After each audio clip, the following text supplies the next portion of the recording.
Without hope, hopeless, helpless, hopeless and helpless. Hope helpless is a two-headed ness, with one head sucking its own toe, the other fucking its own hole. It grows into a hope helpful fool. An unhope unhelpful who gets horny whenever hope helplessness gets brainy, regardless of its two heads without brains. All the same, a hope helps in vain.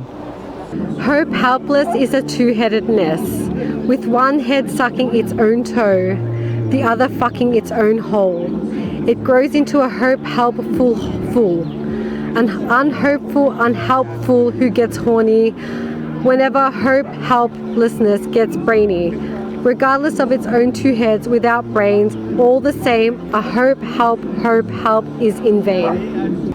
The imagery associated with attempting to give form to what may be like a two-headed chimera-like concept of being hopeless and helpless, and then the dichotomy between these things.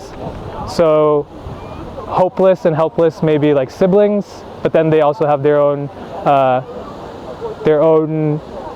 parallels and their own doppelgangers. Because without help, you cannot have hope. You need someone else to help you to find hope. And that's hope. Yeah, I also think that hope and help are codependent. Help is always the more active part. In some cases you get help, in other cases you won't. So I think it's always connected, because out of the hope it creates some wish for help. Hope and help. Hope is for me faithfulness, I would say. Help would be... What would help be? They go together for me. But faithfulness is hope, and help, I don't know. Most probably with someone that's in love, and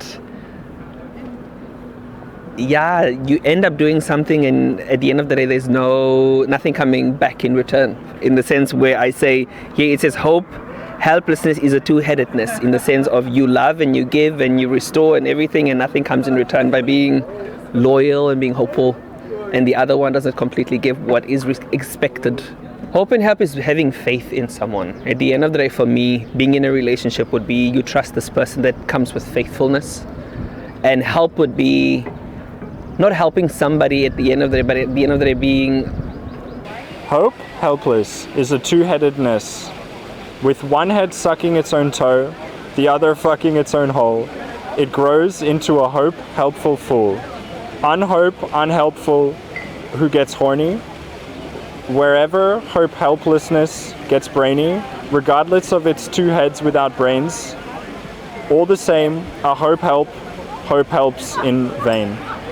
With one head sucking its own toe, the other fucking its own hole. It grows into a hope helpful fool. I just like the sound of it. It's fun to say it. And it's a nice rhyme, sucking and fucking part. It brings in a little bit naughtiness, but it's still okay to say it out loud. The other fucking its own hole, but I can't explain why. It grows into a hope helpful fool, because hope turns you into a fool sometimes. Regardless of its two heads without brains.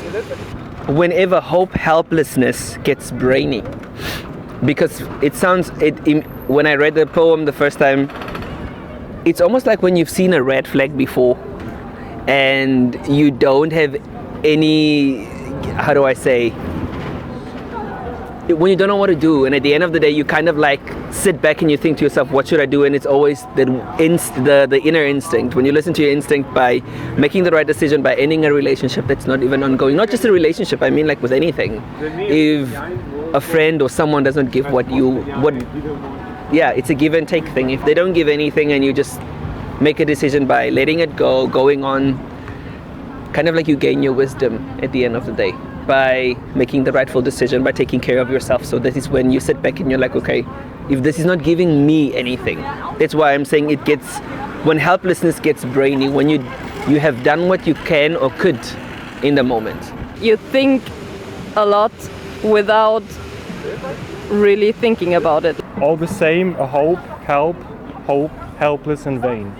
In my opinion, it's realistic. Yes, I would agree. It's a nice conclusion. I would definitely say it's deep for me because you use two words that actually stuck with me, hope and helpless.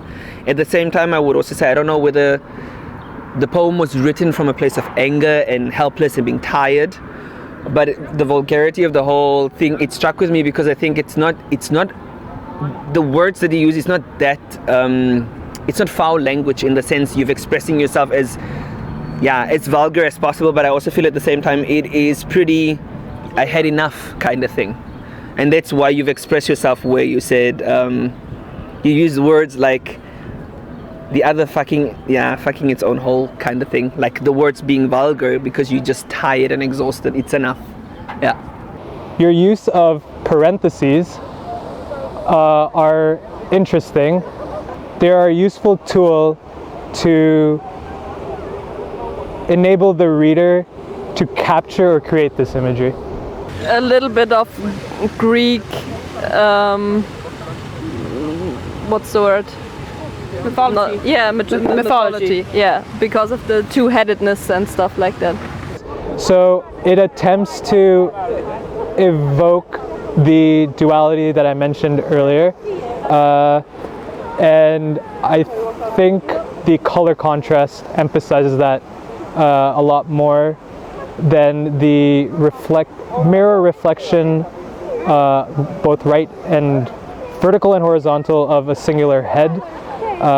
Maybe there could be something done to the reflections that emphasize the mental and physical distinction between being helpful and hopeless.